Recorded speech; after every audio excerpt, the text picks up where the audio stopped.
Então, boa tarde a todos, muito obrigada pela presença. Então, antes da gente iniciar, eu só peço que todos desliguem seus microfones e ao longo da palestra vocês podem ir digitando as perguntas para o Vinícius diretamente no chat, que a gente pode daí fazer a leitura ao final, ou também depois a gente pode abrir para vocês abrirem os microfones, né, e fazerem os seus questionamentos. Bom, então hoje, né, Dia Mundial da Água, 22 de março, o Dia Mundial da Água foi pensado lá na Eco 92, né, e começou a ser comemorado em 1993, com o objetivo de aumentar a conscientização da população sobre a importância da água para a sobrevivência humana, biodiversidade e para a economia mundial. E um dos principais focos do Dia Mundial da Água é apoiar a realização do Objetivo de Desenvolvimento Sustentável 6, que é assegurar a disponibilidade e a gestão sustentável da água e de saneamento para todos até 2030, que também é um objetivo, né, que o Programa de Pós-Graduação em Ambientes Aquáticos Continentais elencou aí como, né, um dos seus objetivos para os próximos anos. Então, para marcar esse Dia Mundial da Água, o PPG em Biologia de Ambientes Aquáticos Continentais tem o prazer de receber o professor Vinícius Farjala, da Universidade Federal do Rio de Janeiro. O professor Vinícius é doutor em Ecologia, docente, né, da UFRJ, atuando atualmente também como docente no PPG em Ecologia da UFRJ e no PPG em Ecologia e Evolução da UERJ. O Vinícius tem experiência ampla, né, em ecologia, com ênfase em ecologia aquática, é bolsista Produtividade 1B do CNPq, autor de mais de 90 trabalhos publicados em periódicos nacionais, internacionais, uma série de capítulos de livros, e foi um dos coordenadores do relatório temático Água, Biodiversidade, Serviços Ecossistêmicos e Bem-Estar Humano no Brasil, produzido pela Plataforma Brasileira de Biodiversidade e Serviços Ecossistêmicos. Então, Vinícius, é novamente um enorme prazer te receber aqui hoje para essa palestra, então, tanto em meu nome, né, como coordenadora do Grupo de Pesquisa em Ecologia de Riachos, que te fez esse convite, também em nome do professor Rogério Viana, que está aqui, que é o coordenador do PPG-BAC. Agradecemos muito o teu convite, por você ter aceito esse convite. Fica bastante à vontade para iniciar a tua fala quando estiver pronto, e também, assim, em caso de qualquer, mais algum imprevisto, né, esperamos que não, eu te informo aqui. Tá, Vinícius? Muito obrigada. Bom, eu que agradeço, Fabiana. Obrigado pelo convite, obrigado à pós-graduação, o convite da pós-graduação, né, ótimo para mim. Assim, falar do relatório é uma coisa legal, foi uma coisa que foi muito prazeroso fazer, em muitos aspectos, né? Então, foi prazeroso bolar o documento, pensar no documento, colaborar com outras pessoas de grupos diversos e com backgrounds bastante diversos em relação à água. Vocês vão ver isso aí um pouquinho mais para frente. Então, assim, falar dele para mim é muito prazeroso, foi uma experiência realmente muito legal. Uma experiência um pouco, às vezes, diferente do que a gente tem na academia, com muito artigo e aula, extensão. Nesse caso, foi uma coisa, né, um pouco, uma característica mais de uma ONG, uma característica mais de um terceiro setor, que eu realmente gostei muito de ter feito. Então, assim, espero de alguma maneira conseguir contaminar vocês um pouco com essa alegria de ter participado e ter coordenado esse relatório. E também queria agradecer, assim, eu fico muito feliz, pena que eu não estou aí, né? Então, assim, eu já fui algumas vezes e, enfim, tem muitos amigos aí, pessoas que eu participei de bancas, estou vendo algumas pessoas aqui, inclusive pessoas que eu fui da banca, então, assim, é legal estar de novo presente na FURG, mesmo que remotamente, mesmo que à distância. Então, vamos lá, Fabiana. Então, assim, eu vou depois, por enquanto ainda não, eu vou te dando uns cliques para a gente ir passando os slides, uma vez que eu estou com as mãos soltas. Quem me conhece vai ser melhor, sabe que eu vou poder gesticular mais, né? Então, assim, vou ficar um pouco mais liberto para poder gesticular, como se fosse uma palestra realmente de verdade. Enfim, esse relatório foi um relatório, né, focado em água, e eu acho que a principal, assim, uma coisa que remete muito bem à água, e foi a foto que para a gente foi a principal desse relatório, é essa foto aí, que é um temporal, né, uma chuvarada, chegando na represa, esse é um canto da represa de Cantareira, né, em São Paulo. Né, você consegue ver um pouco, inclusive, de São Paulo no fundo dessa foto. Né, e esse relatório, ele teve muito, o início dele, né, embrionariamente, ele começou lá atrás, quando começou aquela questão toda da água de São Paulo. Então, lá atrás, eu e a Aline, que foi a outra coordenadora, a Aline Pires, desse relatório, ela era minha aluna na época, a gente já naquele momento começou a pensar em fazer alguma coisa nesse sentido. Né? Falei, pô, a importância da água, a gente começou a debater esse tipo de tema, né? E, de repente, quer dizer, muito tempo depois, a gente envolvido com a plataforma e tudo mais, nós tivemos a oportunidade. Então, para mim, essa foto representa muito.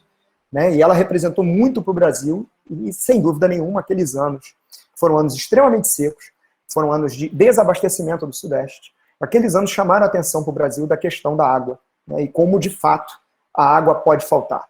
Né? Ligaram o clique da mudança climática, começou a se falar de rios voadores, começou a se falar do que a perda de água na Amazônia, por exemplo, a perda da floresta, diminuiria o transporte para regiões do Sudeste. Então, foram anos atípicos, de uma seca atípica, que está cada vez se tornando mais típica, né? Mas naquele momento ainda a gente não estava tão alertado para isso.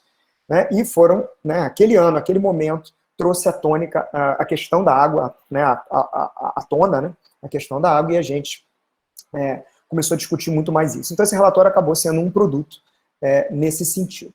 Tá? Então, pode passar, Fabiana? Eu vou narrando um pouquinho de como é que foi a elaboração desse relatório e depois vou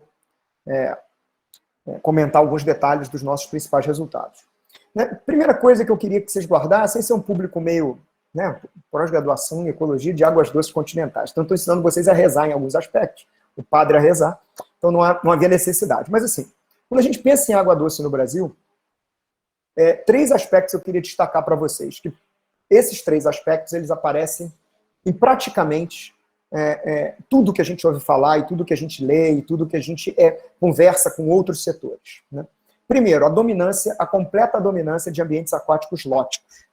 Tá? Então, claro, eu, por exemplo, passei a vida toda estudando lagoa costeira, né, ou boa parte da minha vida estudando lagoa costeira. O pessoal do Rio Grande do Sul tem muita lagoa costeira aí. Então, talvez essa realidade de ambientes lóticos, a mim e talvez a vocês, não seja, digamos assim, a grande realidade local. Mas como um país como um todo, o que a gente tem é que grande parte dos ambientes naturais brasileiros são ambientes lóticos. Né? São ambientes que descem de serra, são ambientes que passam por planícies de inundação. Então a gente tem uma dominância muito grande de ambientes lóticos, de água corrente. Certo? Segunda coisa que eu acho importante salientar é que os ambientes aquáticos aí são mundiais, mas inclusive os brasileiros também, isso é muito claro no Brasil, os ambientes aquáticos são receptáculos. Como eles ficam na parte final das bacias de drenagem, eles acabam sendo os receptáculos, eles são os concentradores, né, os sentinelas de tudo aquilo que acontece naquela bacia de drenagem. Então, no final das contas, o ambiente aquático ele acaba sendo um indicador, de fato um sentinela da bacia de drenagem e tudo aquilo que aconteceu nela. Né? Então, indicando, por exemplo, a qualidade ambiental não só deles, como de toda a bacia do entorno. Né? Então, eles coletam esgotos, eles coletam pesticidas, eles recolhem material, partículas livres, finas, em suspensão, que vem, por exemplo, do mau uso do solo. Enfim, então, tudo aquilo que acontece na bacia acaba convergindo e acaba impactando os ambientes aquáticos. E, por último, né, uma outra característica particularmente interessante usada no Brasil e que é extremamente problemática é que os ambientes aquáticos são fronteiras entre unidades administrativas. Isso é uma coisa que também fica muito claro, e vocês talvez não tenham se tocado disso. Só que não só o Brasil, como nosso Brasil, né, muitas das nossas fronteiras são fronteiras de ambientes aquáticos, são compostas por ambientes aquáticos, como também isso acontece dividindo estados.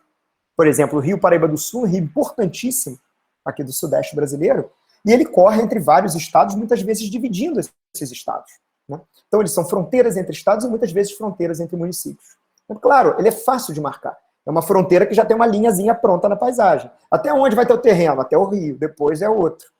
Enfim, é fácil de marcar. Só que isso, obviamente, traz problemas administrativos e de manejo gigantescos. Né? Simplesmente porque um lado pode querer manejar o rio de um determinado jeito e o outro lado pode querer manejar o rio de um jeito completamente diferente. Se eu tiro muita água daqui, o cara que está do outro lado vai ter menos água para ele. Se eu jogo o esgoto aqui, meu esgoto vai cair na água do vizinho. Enfim, então isso gera, né, o fato de estarem em diferentes municípios, diferentes estados, e às vezes até diferentes países, né, uma parte considerável da água da Amazônia vem de outros países, isso gera um problema enorme de administração. Então, essas 3 mensagens, algumas são, eu tenho certeza que umas são mais claras para a maioria de vocês, outras menos, são 3 mensagens que eu queria que deixasse, isso é um pano de fundo para quando a gente pensa em ambiente aquático, quando a gente pensa em manejo de ambiente aquático, quando a gente pensa em impacto em ambientes aquáticos. Tá? Fabiano? Tudo bem.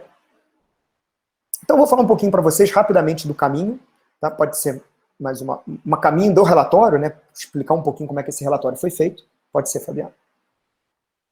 Então, assim, esse relatório tinha 4 características principais, e essas 4 características estão na cartilha da plataforma brasileira, de biodiversidade, serviços ecossistêmicos. Primeiro, tratar o tema sobre uma temática, né, um tema estratégico, no caso a água, nosso tema estratégico, sobre uma ótica diferente. Né, por exemplo, no caso da água, há muita informação sobre o uso da água, né, de uso por diversos setores, quanto que a agropecuária usa, quanto que é por consumo humano, quanto que é destinado a consumo, a esgoto, dessedentação animal. Então a gente sabe, por exemplo, a ANA, a Agência Nacional das Águas, ela promove anualmente uma série de relatórios, às vezes temáticos, às vezes relatórios anuais da própria agência, que trata sobre a questão da água. Então a gente não queria ser o mesmo relatório, né, mais do mesmo daquilo que a gente já tem, do que a gente já vê. Então o relatório, a gente vem com uma abordagem um tanto diferente, focada principalmente em biodiversidade, né, focada no serviço ecossistêmico prestado pela água, então com a tônica, com a temática de água, da temática da água como um serviço, né, alguma coisa que presta um serviço para o homem, os ambientes aquáticos, seja através de pesca, enfim, dessedentação e vários outros serviços, né, preservação da biodiversidade e também muito relacionado ao bem-estar humano. Né. Então, ter água na torneira, talvez eu esteja falando para um público que talvez, muito provavelmente, ter água na torneira faz parte do nosso cotidiano, mas isso não faz parte de um cotidiano, né, uma água de qualidade não faz parte do cotidiano de quase metade da população brasileira, uma água de qualidade.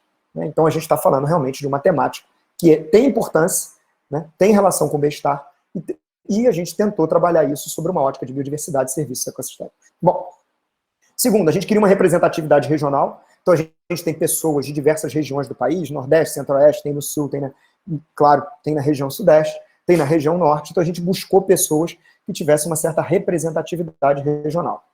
Também uma representatividade de setores, né, não tem só acadêmicos, então tem pessoa do terceiro setor, tem ONG, por exemplo, tem institutos de pesquisa, tem governo, representantes do governo, né, tem do Ministério do Meio Ambiente, tem empresas, por exemplo, tem representantes da Petrobras, da empresa de pesquisa energética, enfim, então a gente buscou representantes de setores diferentes que pudessem aportar uma visão diferente em relação à água.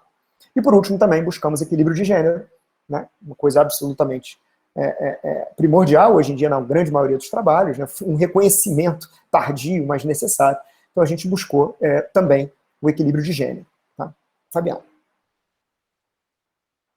Então essa daí é a composição, ela era maior, mudou, veio gente, não veio, mas enfim, eu não vou dizer o nome de cada um deles, mas esse tudo aí que eu falei para vocês está mais ou menos dispersa nessas pessoas de academia, de empresas, pessoas de ONGs, pessoas do governo, enfim.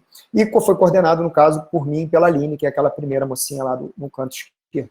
Foi minha aluna de doutorado, hoje é professora da UERJ, da Estadual do Rio de Janeiro. Mais um, Fabiano.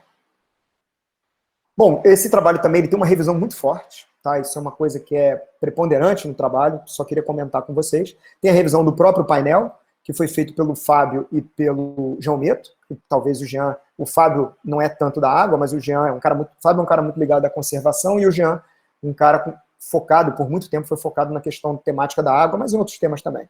Né? Então eles são dentro do painel, fizeram a revisão do documento, e como revisores externos, nós tivemos o Tundizi, o Ângelo e o Braulio Dias. Certo? Então são 3 nomes importantes aí na limnologia e na conservação do país. E internamente, que também tivemos o apoio da Maíra, da Paula e da Isabela, né, da equipe do painel, da plataforma, que deu todo o apoio para que a gente pudesse realizar, né, esse relatório. Mais um, Fabiano. E um monte de gente colocou dinheiro. Tá? Um trabalho desse, assim, principalmente pagando esse pessoal, o pessoal que dá o apoio. Vocês vão ver um videozinho. Né? Obviamente nós não recebemos, eu, Aline, ou qualquer outra pessoa. Né? O nosso trabalho é voluntário, mas a gente teve não só financiamento, como uma parceria, inclusive da Abelímino, nossa querida Abelímino, Associação Brasileira de Limnologia, também foi uma parceira importante. Mais um, por favor. Bom, esse aqui eu vou comentar pouco, esse aqui eu só queria deixar tipo assim, quem tiver mais interesse, né, veja o relatório completo. Tá? Eu sei que a gente gosta muito de ver o livro, às vezes o resumo, né? Eu sou um pouco contrário a isso. Eu dou aula de ecologia e vem aquele monte de aluno com Begonzinho, Wycliffezinho, não sei o quezinho, cheio de figura colorida, com 3 linhas, parece uma revista em quadrinhos. Né? Eu geralmente opto, e eu sugiro a vocês, quem tiver mais interesse na temática, que lê o relatório completo. Né? Eu vou apresentar para vocês hoje, basicamente, o sumário para tomador de decisão, que são, assim, digamos, os melhores momentos, né, do jogo. Não é o jogo completo, são os melhores momentos, algumas mensagens que eu queria passar. Né? Mas quem tiver interesse, essa aqui é a estrutura do relatório completo. Né? Vocês vão ver que ele tem uma abertura, né? A gente fala muito sobre a água numa abertura. Né? Números. Então, isso é até interessante para quem quiser usar de citação, a gente atualizou alguns desses números. Né? A quantidade de água que tem, cada um nas suas múltiplas formas, então água em aquífero, água subterrânea, enfim, vários tipos, entre aspas, de águas. Né? A gente fala muito dos usos e coloca aqueles usos gerais, aqueles números de quanto é que tem de água que vai para consumo, dessedentação animal, aquilo tudo. Falamos muito de ameaças, né? E, digamos aí, as 4 grandes ameaças da água: mudança climática, mudança de uso do solo, introdução de espécie exótica, né? Qual mais? Mudança climática, eutrofização, poluição. Então, a gente fala muito dessas ameaças. Falamos os instrumentos no Brasil para gestão de águas, também é um resumo interessante sobre isso. Né? A legislação brasileira ela é bem completa em relação à gestão de água, ela é bem interessante, na verdade. Em comparação com outros países, ela é bem interessante, mas ela é uma legislação que tem problemas de conversa. Às vezes ela integra pouco uma com a outra, às vezes ela conversa mal com outras esferas dentro do legislativo. Né? Então você tem zonas de atrito, então você tem uma espécie que é importante, ela está dentro da legislação de espécie, mas não entra na questão da água, enfim.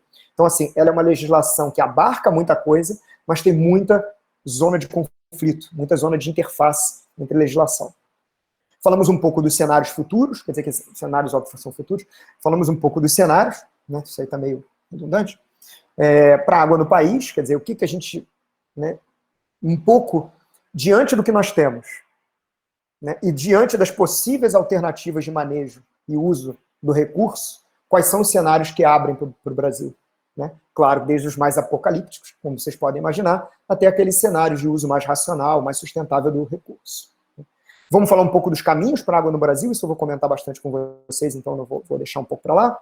Né? E vou, no final das contas, eu queria ter uma parte final, que são os documentos-chave, né, que às vezes vocês gostam das citações, qual fonte que eles obtiveram essa informação, aonde é que está esse relatório. A gente tem uma listagem de documentos importantes sobre a água no Brasil. E também eu queria que a água uma oportunidade brasileira. Isso daí talvez seja a minha principal mensagem, principalmente para um tomador de decisão. Né? O Brasil tem muita água de quantidade, muita água em termos de quantidade, muita qualidade da água, muita biodiversidade, muito serviço, né, prestado pela água, que a gente usa esses serviços hoje em dia e tem um potencial de usar muito mais. Então, a ideia no final desse relatório é que a água seja uma alavancagem para o desenvolvimento do país. Então, é uma maneira até um pouco diferente da gente pensar como um recurso que tem ali, a gente sabe que existe, ou que a gente joga esgoto, enfim, a gente estraga, mas pensar nele como, de fato, uma alavancagem, um potencializador do crescimento do Brasil. Tá? Então, por favor, Fabiano. Então, esse relatório, a estrutura é mais simples, então eu vou comentar cada uma dessas etapas, vou falar água rumo ao Brasil do futuro, né, um pouco rapidinho, quer dizer, é um apanhadão. Vou falar um pouco o que o Brasil tem de água, quais são as ameaças que ele sofre e quais são as oportunidades que nós temos juntando nosso potencial com os problemas que a gente precisa resolver, certo? Então, esse daí é o relatório que eu estou comentando para vocês, ele tem na página do painel brasileiro, da plataforma brasileira, e depois eu vou disponibilizar para vocês o link, inclusive tem no YouTube, enfim, tem vários locais. Fabiano. Então, o eixo principal desse relatório é basicamente isso aqui. Né? Isso que esse relatório tem, que ele traz de novidade. Né? A gente está trabalhando com a água dentro de uma perspectiva do recurso hídrico, quer dizer, o que tem, quanto tem, como tem, né? Mas unindo isso dentro de uma perspectiva, focando na biodiversidade, focando nos serviços ecossistêmicos e focando a água como patrimônio também cultural. certo? Então, esse é o eixo central do relatório, e vocês lendo o relatório, vocês vão perceber que a gente trabalha, né, não é um relatório de água, é um relatório de recursos hídricos focados em biodiversidade, serviços ecossistêmicos e patrimônio cultural. Mais um, Fabiano. Então, começando um pouquinho a leitura dinâmica do relatório, né? Primeira ideia é o Brasil uma potência das águas. Tá? Então, a gente tem muita água, e dizer isso talvez não seja grande novidade para vocês. Né? O Brasil tem muita água, é um país rico em recursos hídricos, riquíssimo em áreas úmidas, né? Então não é só recurso hídrico, mas também em áreas úmidas e diversidade de ambientes aquáticos, também muito rico em biodiversidade aquática, né? O que nos coloca numa posição ambiental, social e econômica privilegiada. A gente dá pouco valor, porque a gente tem muito. Mas o que a gente tem que imaginar é que locais que não têm água, países que não têm água, a água é a preocupação número 1, ou foi, enquanto não foi resolvido. Um caso claro desse é Israel. Inclusive, hoje, a tecnologia de Israel é utilizada por vários países do mundo para obtenção de água, inclusive a partir de água do mar, enfim. Por quê? Porque eles tinham um problemaço, que é a falta d'água. Enquanto não resolver a falta d'água, não tem mais o que resolver. A água é talvez um dos principais, é o principal recurso, né, para o bem-estar humano. E nós temos ela de sobra. Então aqui tem alguns números para vocês. Então, eu não vou poder mostrar o meu cursor, mas vocês imaginem ele aí. Né, naquela bolinha, na gotinha central, você tem lá 12% da água do globo é brasileira, né, da água superficial. Não é água em geleira, não é água indisponível, é água que corre no rio, o que está no lago. A gente usa mais ou menos quase 1 milhão de litros de água por segundo em agricultura e indústria juntos, dentro da produção das duas principais formas de recursos, né, de geração de recurso e renda no país. A gente usa cerca de 1 milhão de litros de água por segundo para gerar isso, sem que isso também prejudique muito, na maioria dos casos, a disponibilidade para outras fontes. Nós temos maior extensão de áreas úmidas do mundo, e a gente está na cara por causa do Pantanal e da Amazônia. São áreas enormes e áreas úmidas. Temos a maior biodiversidade de peixes do mundo, com mais de 3.000 espécies, mais de 3.500 espécies catalogadas de peixes. Né? Então, o que vocês ouvem aqui também, sem falar da matriz de energia elétrica, que 60% da nossa matriz é baseada na água, em hidrelétricas. E a gente vende isso para o mundo como uma coisa sustentável e uma coisa, digamos assim, desejável. Né? Então, a gente vende que a matriz elétrica brasileira é uma matriz elétrica renovável, né? É uma matriz limpa, baseada na quantidade enorme de hidrelétricas que nós temos no país. Você pega outros países, por exemplo, países europeus que não têm essa abundância de água, se usa muito carvão, se usa outros tipos de energia, que são muito, Canadá, que são muito mais sujas do que a energia elétrica, de hidrelétrica. Então, nós temos aí números bem alavancados. Então, a gente usa, nós temos muita água e usamos bem essa água, usamos bastante essa água. Próximo, Fabiano. Bom, então, como recados, né? Então, o Brasil depende das águas para garantir praticamente todas as suas atividades econômicas. A gente depende da água para a luz, depende da água para a agricultura, que é o nosso, hoje em dia, agro é pop, então um dos nossos principais produtos, inclusive para gerar renda, um dos principais produtos de exportação do Brasil. E a manutenção da biodiversidade, ele acaba sendo um importante serviço prestado pelos ambientes aquáticos, porém muito pouco destacado. Então, a gente é muito valorizado em painéis internacionais pela nossa biodiversidade aquática continental, ou pelo potencial de biodiversidade aquática continental. Então, o Brasil usa isso, o Brasil coloca isso na mesa, só que isso é muito internamente dentro do país, isso é muito pouco destacado. Muito bem. Mais um, Fabiano. Bom, então essa é a parte boa, né? Temos muita água, temos muito o que usar, estamos usando muito. Bom, ótimo. E ainda temos um potencial enorme para usar isso aí. Mas, obviamente, temos desafios enormes. E o Brasil é um país continental. E o Brasil, dentro do Brasil, quando a gente pensa em água, a gente tem vários Brasis da água. São totalmente diferentes. As regiões são muito diferentes. Mesmo dentro de regiões, às vezes sub-regiões têm muita diferença. Isso faz com que a dinâmica local, isso também é uma dinâmica local é mais importante do que a dinâmica nacional. Então, muitas das soluções que a gente observa, que servem para o país, algumas delas são nacionais. mas uma parte considerável das soluções, elas têm aspecto local porque ela atende demandas locais, ou específicas, ou daquela região, ou daquele grupo de cidades. Então, assim, a água é um problema local, a água é uma questão regional. Né? Talvez porque a gente seja um país tão grande e com tanta heterogeneidade na distribuição do recurso, certo? Então, o que eu queria mostrar para vocês aqui, esse mapa aqui diz muita coisa, então, se vocês olharem aí, vocês provavelmente já estão enxergando melhor do que eu, né? Então, olhando ele aí, vocês vão ver como é heterogêneo o Brasil, e essa heterogeneidade, ela está sendo potencializada. Ele já é heterogêneo na distribuição. Então, você tem a região Nordeste, por exemplo, que tem pouquíssima água, ou não pouquíssima, mas tem menos disponibilidade de água superficial, principalmente em algumas regiões, como no interior do Nordeste. Né? E você tem uma região amazônica que tem muita disponibilidade de água superficial ao lado. Né? A região Norte, no geral, tem muita disponibilidade, o Nordeste tem pouca. E eles têm dinâmicas totalmente diferentes por causa disso. Né? E toda essa dinâmica ela está sendo potencializada, né? Os problemas estão sendo potencializados por causa dos impactos antrópicos, por causa de mudanças do clima, por causa de mudanças no uso do solo, alterações no uso do solo, enfim, poluição.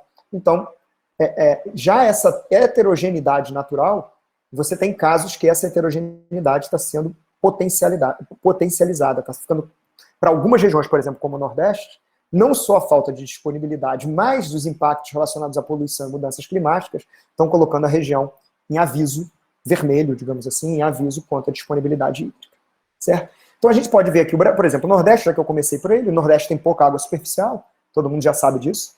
Né? Por outro lado, ele tem muito problema de poluição. Né? Como você tem pouca água e o nosso jeito de limpar, né, é através da água, então a gente descarta dejetos na água, a gente, né, isso tudo vai para dentro da água, acaba indo para o corpo hídrico. Então, muitas vezes, o próprio sistema que você capta a água também recebe, de alguma maneira, rejeitos. Recebe esgoto e recebe rejeitos. Então, você tem um problema de baixa disponibilidade, no geral, em muitos locais, e baixa qualidade também. Então, é uma bomba relógio. Né? Com isso, você tem uma série de doenças hídricas que tendem a se propagar mais nessa região. A Amazônia, por outro lado, tem muita disponibilidade hídrica. Né? Então, tem um alto potencial, por exemplo, de geração de usina hidrelétrica, que a gente sabe que está na pauta de muitos, né, do Brasil. Né? Então, a gente sabe...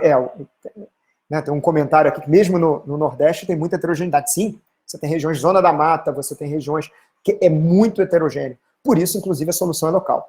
Voltando à questão, eu vou comentar no final algumas soluções. Você chega na Amazônia, tem muita água no geral. Poucas regiões têm algum déficit hídrico, você tem muita água. Só que você tem muito desperdício de água. Então, o sistema de captação, a transporte é um dos maiores do mundo. Isso não é um pouco número, não. Né? O desperdício de água, da transporte de água na Amazônia, talvez seja, assim, você tem regiões que são as maiores do mundo. Né? Nunca se desperdiça. Tem tanta que é um cano furado, digamos assim. Né? E você tem muito problema nas grandes cidades. Apesar de ter muita água, o esgoto fica concentrado. Tem muita água na Amazônia como um todo. Só que as pessoas não estão distribuídas na Amazônia de maneira uniforme. Elas estão concentradas nas grandes cidades. E você chega nas grandes cidades, por exemplo, tem problemas sérios de esgoto. Tá? Então, é ilusório achar que não tem problema de água na Amazônia. Tem. Apesar daquela quantidade, tem. Muito associada a esgoto. Né? Ao mau uso localmente nas grandes cidades. Certo? O centro-oeste brasileiro é caracterizado pelo uso intensivo da agricultura, pela agricultura e pela agropecuária, né, pela agricultura e pela pecuária, o que acaba resultando em rios fertilizados, né, em problemas relacionados à qualidade de água desses rios, certo? O sudeste é uma bomba relógio também, porque são as regiões tem uma boa disponibilidade hídrica, mas tem muita poluição e tem muita gente. Então, são as regiões mais adensadas. Então, você tem muito uso, você tem muita demanda, tem recurso, mas tem muita demanda, e esse recurso está batendo com a demanda. Então, em períodos mais secos, como aconteceu da Cantareira, você tem um problema de desabastecimento. Né? E a região sul, a gente tem também muitas questões relacionadas à agricultura, a região de vocês, muito relacionadas à agricultura e muita questão também relacionada à introdução de espécie exótica. Então, tem problemas no Rio Uruguai, enfim, a gente tem algumas coisas também a destacar. Fora a questões de inundação, enfim, que a gente também ouve falar bastante, né, por outros motivos. Muito bem, Fabiano, próximo. Então, agora eu já comentei essas partes todas, só vou ressaltar, né? Então, as ameaças variam fortemente às diversas regiões, então, por isso que a solução não é nacional, as soluções tendem a ser regionais, ou quando muito regionais, né, quando você não tem que ter soluções locais, dependendo da região e dependendo da dinâmica de determinado local. Mais um, Fabiano. Aqui tem alguns dados que eu acho que são interessantes, né, apesar de a gente ter maior biota, né, maior diversidade aquática mundial de água doce, né, ela já está sendo comprimida, né, já está sendo impactada. Então, a gente tem cerca de 10% das espécies de peixes continentais estão atualmente em risco de extinção, e, obviamente, esses números, a gente inclusive aponta isso, esses números estão subdimensionados, né? A gente conhece pouco como um todo, né? Um país desse tamanho, né, com essa biodiversidade, é difícil a gente conhecer bem tudo, né? Então, a gente estima que são valores próximos a 10%, né? E números chegam até um pouco maiores quando a gente pega a fauna como um todo. Ou, desculpe, quando a gente pega partes específicas da fauna, como alguns peixes, como alguns grupos de peixes e alguns grupos de invertebrados. Tudo bem, Fabiano? Bom, e aí a gente aponta alguns caminhos. Tá? Então, a gente falou que tem muita água, a gente falou que apesar de a gente ter muita água, a gente tem muitos problemas a serem resolvidos, e a dinâmica desses problemas tem uma característica regional e tem uma característica local. Né? E a gente pensou e bolou, essa aqui é uma figura de um caminho, né, para a água no Brasil, e esse caminho, na verdade, ele tem marcos, a gente tem passagens.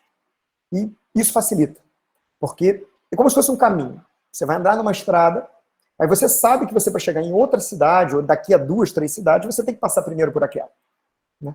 Então a gente tem marcos, de agora até, por exemplo, 2100, que já são tratados, são acordos, e que o Brasil já se comprometeu.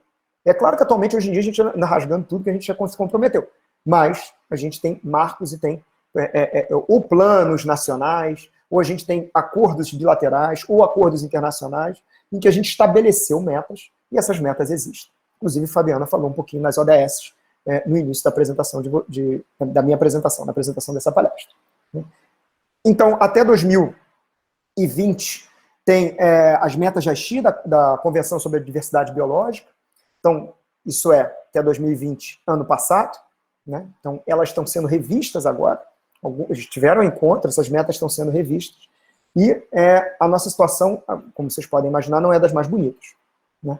O Brasil ele vem de uma coisa grande, porque ele tem a Amazônia, ele tem áreas muito grandes preservadas. Então, por um lado, a gente tem uma vantagem já competitiva em relação a outros países. Por outro lado, a gente, principalmente em tempos mais recentes, a gente começou a perder um pouco do nosso ritmo de conservação. Isso é um assunto específico, eu poderia tratar isso em outra palestra. Né? Mas a gente tem lá a meta número 6, que é o manejo e a captura de qualquer estoque de quaisquer estoques de peixe, são sustentáveis, eles devem ser sustentáveis de modo a evitar a sobreexploração e fazer com que os impactos da pesca sobre os estoques, espécies e ecossistemas permaneçam dentro dos limites ecológicos seguros. Vocês parem para pensar e ver se a gente já alcançou isso no Brasil. A meta 8, por exemplo, essa é ótima. A poluição terá sido reduzida a níveis não detrimentais ao funcionamento de ecossistemas e da biodiversidade. Também a gente pode parar e pensar se a gente alcançou a meta 8 ou uma parte dessa meta 8. Tá? Então, até 2020, um dos marcos era esse. Né? E nós temos outras coisas que são bastante interessantes. Uma delas tem a relação à recuperação da vegetação nativa, né? Que também está no nosso Código Florestal. Né? Manutenção ou conservação ou recuperação da vegetação nativa em torno dos corpos d'água, que também é uma coisa que, junto com o CAR, enfim, com o cadastro rural, são coisas que a gente sabe que estão avançando, mas avançam lentamente, e atualmente mais lentamente ainda. Né? E também teve o que eu acho muito legal, esse foi um marco, que do saneamento básico, é relacionado ao saneamento básico, que a gente já sabe quanto que a gente vai gastar, né? Quanto a gente vai ter que gastar com doenças em função, né, com tratamento de doenças vinculadas pela água em função do mau saneamento básico que tem no país. Certo? Então, todos esses já foram estabelecidos, são planos que já existem, a meta de JAIXI já existe, o Código Florestal já está aí, está valendo, né? O CAR, inclusive os prazos do CAR já passaram, devem ser renovados, acho que estão renovados, mas já passaram. Enfim, então, o que você observa é que essas metas existem, elas existiram, estão sendo empurradas, enfim, e a gente está engatinhando em muitas delas. Tá? Para 2030, nós temos outras metas particularmente interessantes. Uma delas é a do saneamento, né, do Plano Nacional de Saneamento Básico, né, que indica que em cerca de 90%, 93% do território, lá para 2030, já deve ter alguma forma de saneamento, né, de alguma qualidade. Isso nós estamos em torno de 50%. Tá? Então, assim, a gente precisa avançar muito com isso. Houve algumas melhoras, houve agora uma parte muito relacionada a uma tentativa de acelerar o processo com a privatização do serviço, né? Isso passou no ano passado, eu acho, no Congresso Nacional. Enfim, mas a gente tem um longo caminho ainda pela frente. E também para 2030 nós temos as ODS, né? Os 17 Objetivos do Desenvolvimento Sustentável. Certo? Fabiana, passa mais um para mim. Tá? Então, esse daí que eu já estava um pouco atrasado. Esse daí era o PLAN-SAB, que é o Plano Nacional de Saneamento Básico, com 93% do território nacional com tratamento de esgoto até 2030. Mais um, Fabiano. Não. Bom, eu achei que ainda tinha mais um, mas definitivamente a questão da água está em vários. Então, é a ODS 6, principalmente, né, que é da vida na água, e também a questão da água também está presente nas ODS 2, 3, 11 e, se eu não me engano, é a 15. Então, as ODS, a questão da água está presente em, 6, 7 diferentes ODS, e que o Brasil é signatário, certo? Então, o Brasil é signatário dessas ODS, né, dos objetivos, é signatário, e ele precisa cumprir esses objetivos do desenvolvimento sustentável, certo? Em 2035, a gente já está começando a ficar o que vai acontecer? Então, assim, teoricamente, o que a gente observa com isso tudo é que nós temos muita água, a água tem um potencial enorme no Brasil, né? Nós já temos algumas metas, que se a gente cumprir já vai melhorar muito a situação, só que na prática a gente está vendo que a coisa toda não vai na velocidade que deveria ir. Então a gente já começa a ter quadros para frente que se a gente não mudar, se não houver mudanças de agora para o futuro, né, a gente começa a ter casos como esse daí, que é essa fala aí, essa escrita, que é em torno de 1/3 da população brasileira, 1/3 atual da população brasileira, se não houver investimento em estrutura, vai faltar água, né, ou água, não é só faltar água na bica, é faltar água de qualidade, né, para cerca de 1/3 da população brasileira até mais ou menos 2035. Certo? Então, assim, você vê que nós temos muita água, mas a perspectiva é que se não houver melhoria, em termos de estrutura, não só uma estrutura para frente às mudanças climáticas, para diminuir poluição, para readequamento dos recursos hídricos, uma disponibilidade de recursos hídricos, se não houver melhorias, né, 1/3 da população deverá já começar, né, hoje você já tem gente sofrendo, mas até, né, 1/3 da população até 2035 já vai começar a vivenciar a falta d'água. Certo? Mais um, Fabiano. E lá para o final, né? Tudo bem. Já tá bom. Tem mais um pouquinho lá, mas mais para o final, porque a gente vai começar a dizer que isso daí já vai chegar em casos assim, de perdas de biodiversidade elevadas. É isso que... voltou aqui. Né? Então você tem uma maior captação de água, por exemplo, dos aquíferos, que é uma demanda que hoje a gente ainda faz muito pouco, e os números, né, de perda de biodiversidade, por exemplo, podem chegar, as ameaças vão chegar, que hoje estão em torno de 5%, 10%, devem chegar a 25% da biodiversidade brasileira, deve estar ameaçada lá para o final do século, se não houverem as mudanças que estão planejadas lá pelo Plano de Saneamento Básico, enfim, meta Jaixi, ODS, e o Plano dos Recursos Hídricos. Mais um, Fabio. Muito bem. Então, a oportunidade. Então, assim, a gente tem um caminho difícil a cumprir, mas existe uma oportunidade grande aí pela frente. Né? Então, aqui a gente vai comentar em 5 trechos diferentes, né, em relação ao conhecimento, a tecnologia, desenvolvimento do conhecimento, desenvolvimento da tecnologia, né, a organização do conhecimento e aprimoramento desse conhecimento, políticas, né, medidas associadas a políticas públicas, medidas associadas à gestão dos recursos hídricos e à gestão do território, e engajamento popular. Né? A gente indicou aí algumas coisas que devem acontecer, que a gente vendo com os diferentes grupos e de diferentes documentos, são coisas que são necessárias, né, para que a água, de fato, seja uma oportunidade brasileira. Então, eu vou citar muito rapidamente alguns desses tópicos. Né? Então, por exemplo, em relação ao conhecimento, a gente precisa de um banco de dados mais integrado. Isso é particularmente relevante para a biodiversidade aquática, que a gente não tem. Né? Nós já temos um banco de dados mais consolidado, um pouco melhor para a biodiversidade, focado em biodiversidade terrestre, em alguns grupos específicos, só que a biodiversidade aquática, ele ainda não está tão...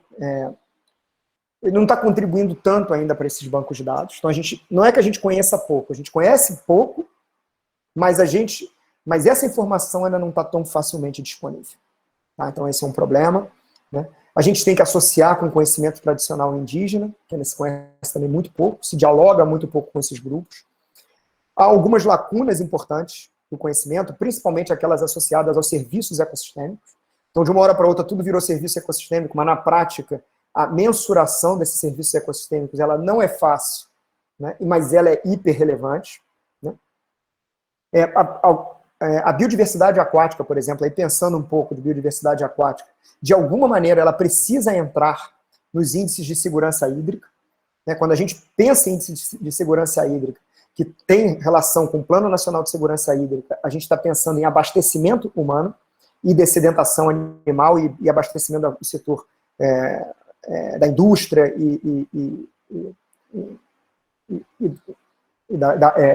da agropecuária. Então a gente pensa na agropecuária, a gente pensa na indústria, mas a gente não está pensando ainda em termos de biodiversidade.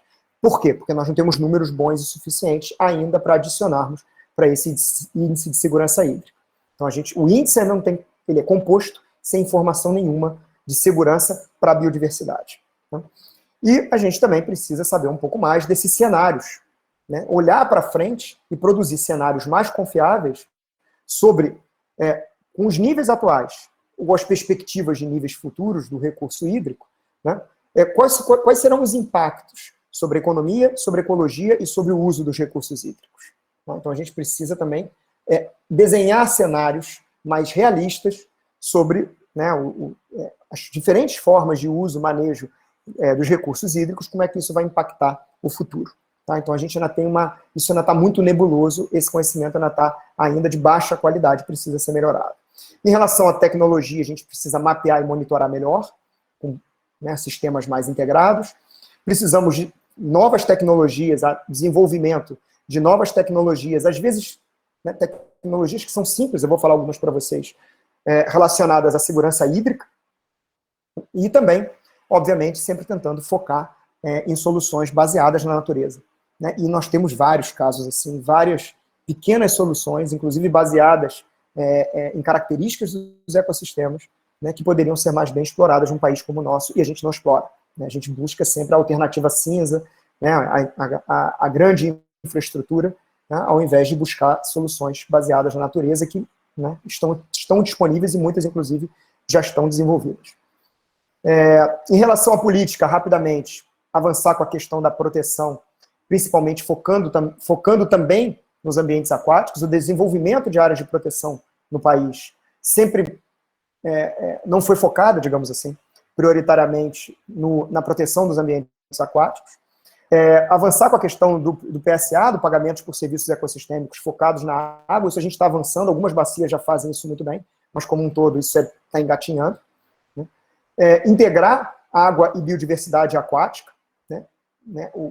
Hoje a política brasileira de água é regida pela ANA, por exemplo, né, a ANA é o órgão ambiental, é o órgão do governo responsável pelas questões da água, e as questões da biodiversidade está relacionada a IBAMA e CMBio.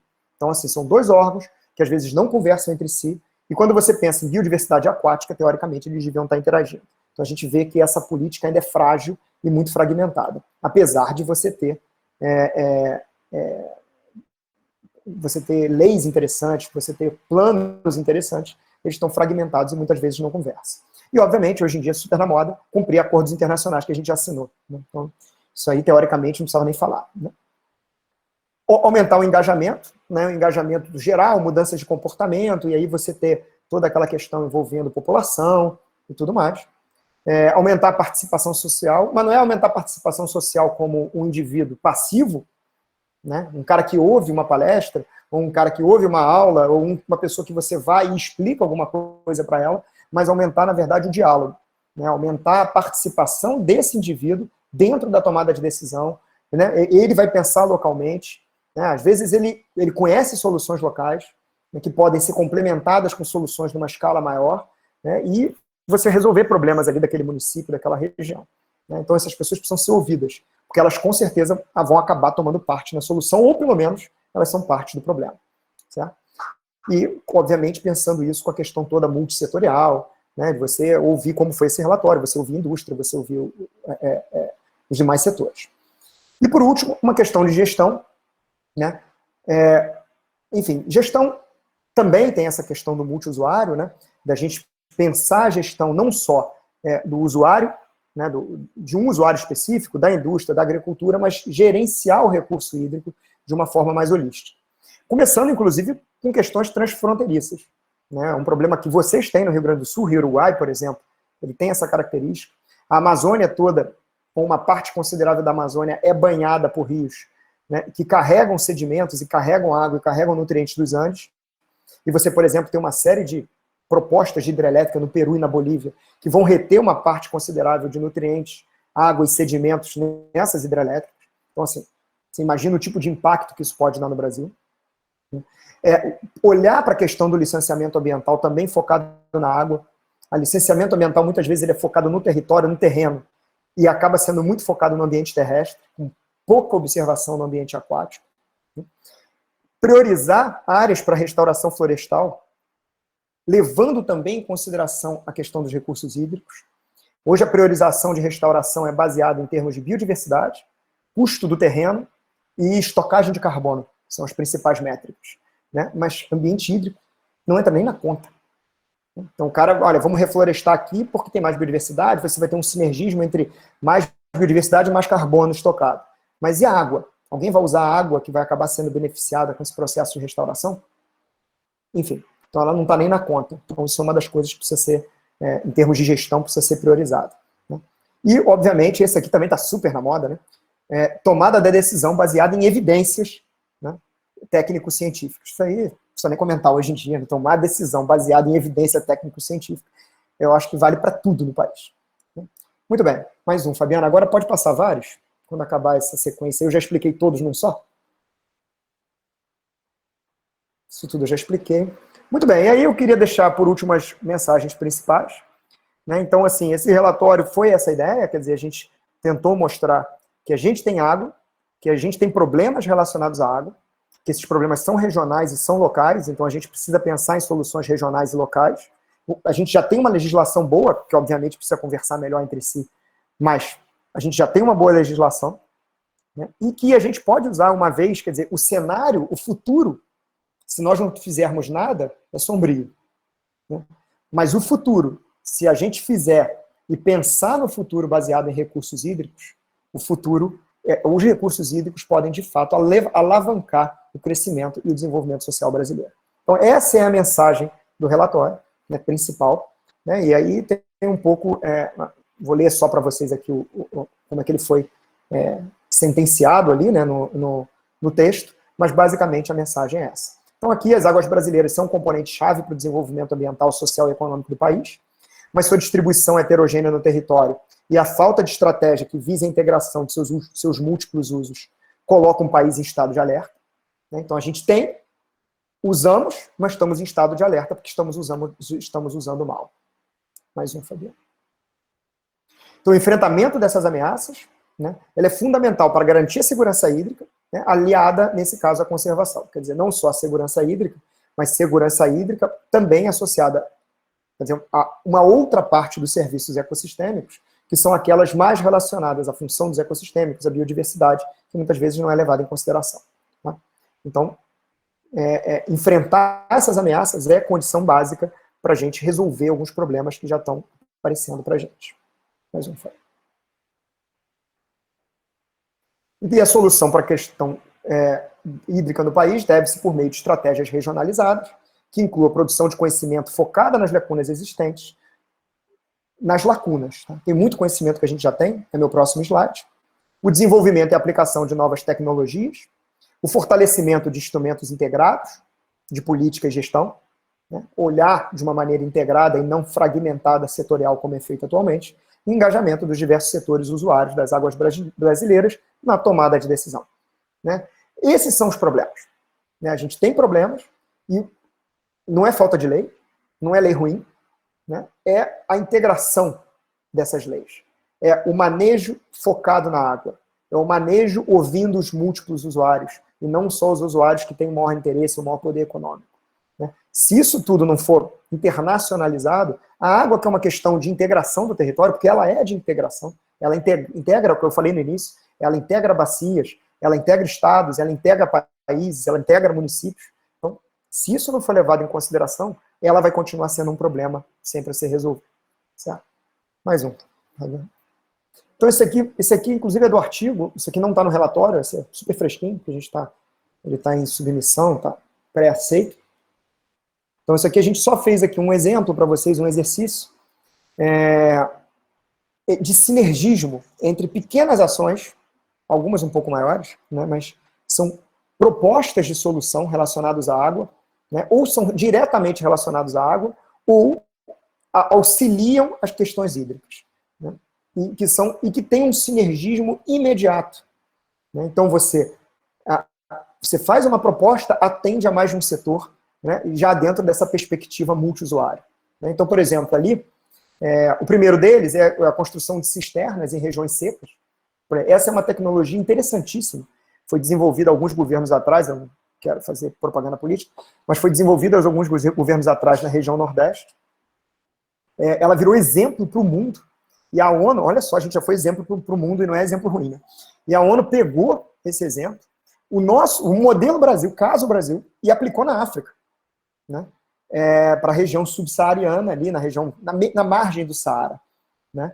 Que é um projeto, acho que é 1 milhão de cisternas, né, na região ali, entre o Saara, nas fronteiras do Saara, para a construção de 1 milhão de cisternas para abastecimento local. E de onde veio isso? Do Brasil. Olha só, do Brasil. O projeto está parado, isso é um plano nacional, um plano de governo, que obviamente não está recebendo recurso nenhum, né, e ele tem uma sinergia super interessante. Então, uma das nossas propostas é aumentar. Ele não está atendendo a demanda que ele poderia atender, ele poderia atender muito mais gente. Obviamente, isso traz aqui, a gente pegou, digamos, quatro vertentes dos recursos hídricos, né? Bem-estar humano, biodiversidade e conservação, questões relacionadas à energia, ao provenimento de energia e a produção de alimento. Então, cisternas em regiões secas, regionalmente, você vê que são soluções, no geral, regionais, elas regionalmente colaboram para a produção de alimentos, para bem-estar da qualidade humana e ainda tem aspectos importantes, principalmente indiretos, na biodiversidade e conservação da região, porque diminui a pressão em cima dos ecossistemas naturais dessas regiões. Tá? Então, é uma solução local que tem um impacto local importantíssimo, já foi usada por outros países, inclusive no mundo, a partir do exemplo brasileiro, né? E que hoje em dia está meio que sucateada. Essa daqui é comum para a gente, que são as wetlands construídas, né, áreas alagadas construídas, como uma alternativa para uma estação de tratamento de esgoto, para o tratamento de esgoto, principalmente em regiões pequenas, né, pequenos municípios, bairros afastados, que você gasta muito dinheiro, né, para tratar aquele esgoto, para você coletar o esgoto de um município pequeno ou de um bairro afastado, enfim, é muito caro fazer isso.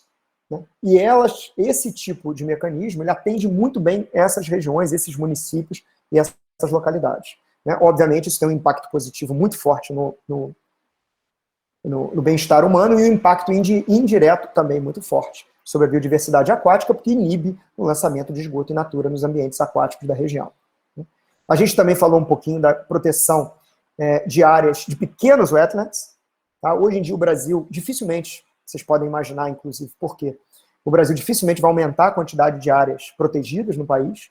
Nós já estamos mais ou menos com aquela área em torno de 17%, que são os números médios aí do mundo, né, e desejáveis num curto espaço de tempo. Então, nós já meio que alcançamos algumas dessas metas. Então, dificilmente a gente vai aumentar. Né, tá mais para diminuir.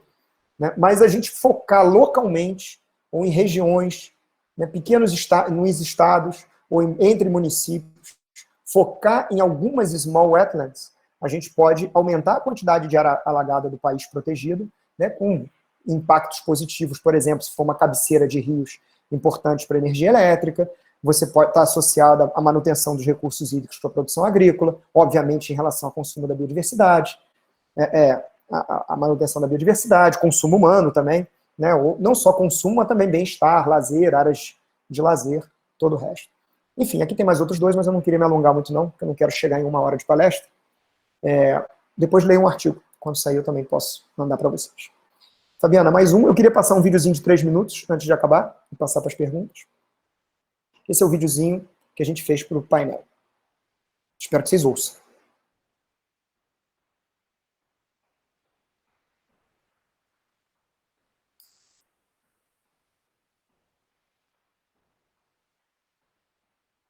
Vocês estão ouvindo, não? Fabiana, você precisa liberar teu áudio. Volta lá que você precisa liberar. Sem o teu áudio, só você ouve. Tá. Desculpa, gente. Vejam se vocês escutam agora. Não. Não?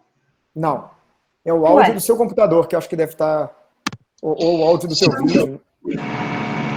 Espera aí, vamos de novo. Tá. Tá bem baixo, Fabiana, acho que é isso.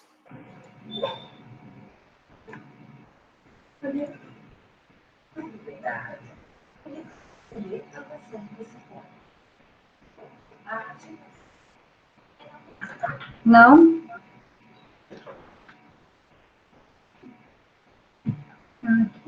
Aqui, ó, vou aumentar aqui.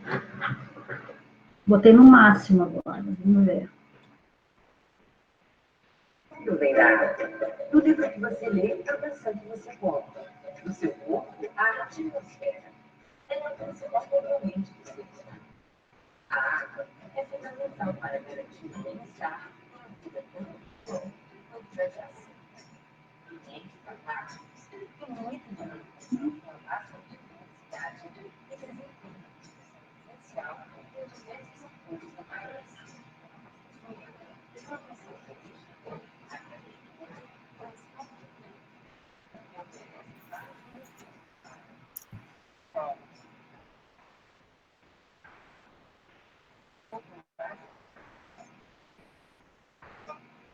Tá ruim, né, pessoal? Fabiana, tá muito ruim. Eu acho que é a captação do teu computador. Ele tá captando o ambiente, não tá legal. Mas isso também não é grandes problemas, não. Eu posso pegar aqui. Tá aí no YouTube. Eu boto aqui depois para vocês. Aí é só clicar no YouTube, todo mundo tem. E tá lá. Tá? Até vou fazer uma propagandazinha. Bom, passa para mim o próximo slide, por favor. Bom, era isso. Queria agradecer, obrigado a vocês. Temos um caminho longo pela frente, né? Pena que o videozinho não saiu, mas temos um caminho longo pela frente, temos um potencial enorme. Enfim, é basicamente isso. Assim, ainda há muito que ser feito, ainda há muito para a gente arrumar o Brasil, a gente sabe disso, né? Mas a água pode ser, sim, de fato, um potencial para a gente usar para alavancar o país, desenvolvimento social e desenvolvimento econômico. Então, há muita pressão que esse dia hoje da água, pelo menos, sirva para abrir um pouco mais a consciência da população como um todo, mas também dos nossos governantes. Para a gente, nós já somos os iniciados, nós já acreditamos nisso. O problema são aqueles que ainda não acreditam, né, e ainda não dão o verdadeiro valor que os recursos hídricos têm no país. Tá? O último slide tem a plataforma. Tá? Se vocês tiverem mais dúvida, também tem meu e-mail. Tá? Então, a Plataforma Brasileira de Biodiversidade, Serviços Ecossistêmicos está aí. Então, assim, os produtos estão lá, os 2 relatórios, tanto o sumário para tomador de decisão como o completo. Né? E eu vou deixar aqui no chat para vocês, eu vou abrir meu YouTube, e vou deixar aqui no chat para vocês o vídeo. Tá? Isso, de repente, vai passar aqui. Peraí, deixa eu ver se eu consigo passar, senão a gente... Fica à vontade. Eu só vou fechar essa apresentação aqui para tu poder tentar colocar a tua. Beleza.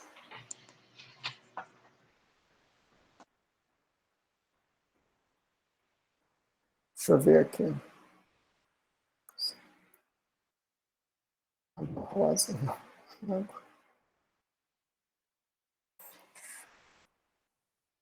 É esse aqui.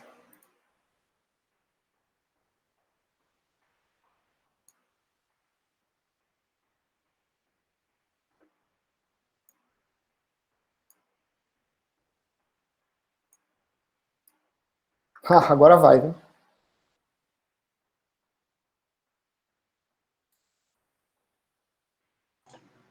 Foi. Vocês me ouvem? Sim. Então, acho que vai. Vamos ver se vai com áudio. Tudo vem da água. Do livro que você lê, à maçã que você come. Do seu corpo, à atmosfera. Ela é o principal componente dos seres vivos. A água é fundamental para garantir o bem-estar e a vida tanto do João quanto da Jacinta. Ambientes aquáticos permitem a manutenção de uma vasta biodiversidade e desempenham uma função essencial em diversos setores do país, como abastecimento, produção de energia, agricultura, transporte e turismo. E oferecem vários benefícios para formação do solo, habitat para espécies e ciclagem de nutrientes, regulagem climática, purificação da água, controle de erosão e proteção a desastres naturais, uso cultural, recreacional e espiritual, e água para o nosso consumo e produção de alimentos, fibras e combustíveis. Estes benefícios também são chamados serviços ecossistêmicos. O Brasil é detentor da maior reserva de águas superficiais da Terra e usa este recurso para produzir insumos para todo o planeta.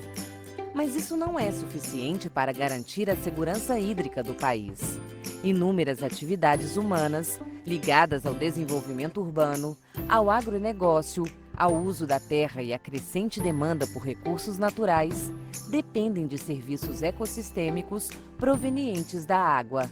Estas atividades, quando implementadas de maneira não sustentável, sem o devido planejamento, impactam a integridade e a funcionalidade dos ambientes aquáticos, comprometendo sua capacidade de prover benefícios à sociedade. Cientes da urgência do tema e buscando integrar o conhecimento existente sobre as águas brasileiras, a Plataforma Brasileira de Biodiversidade e Serviços Ecossistêmicos e seus parceiros produziram um relatório temático Água, Biodiversidade, Serviços Ecossistêmicos e Bem-Estar Humano no Brasil. O relatório leva em consideração o papel da água como recurso hídrico para diversos setores produtivos do país, mas também como fonte de biodiversidade e patrimônio cultural, e propõe estratégias como implementação de áreas de proteção às águas continentais, restauração de ecossistemas, ações legislativas e de fiscalização, incorporação da dimensão ambiental no planejamento e nas ações de fomento às atividades produtivas, melhoria na interface entre ciência e a tomada de decisão, melhoria das práticas de monitoramento e manejo de ecossistemas aquáticos, com foco em sua conservação. Desta forma, sociedade e organizações terão meios para fazer uma gestão mais eficiente e garantir o uso sustentável da água, de maneira integrada à conservação da biodiversidade e ao desenvolvimento social e econômico do país. Biodiversidade não é problema, é solução.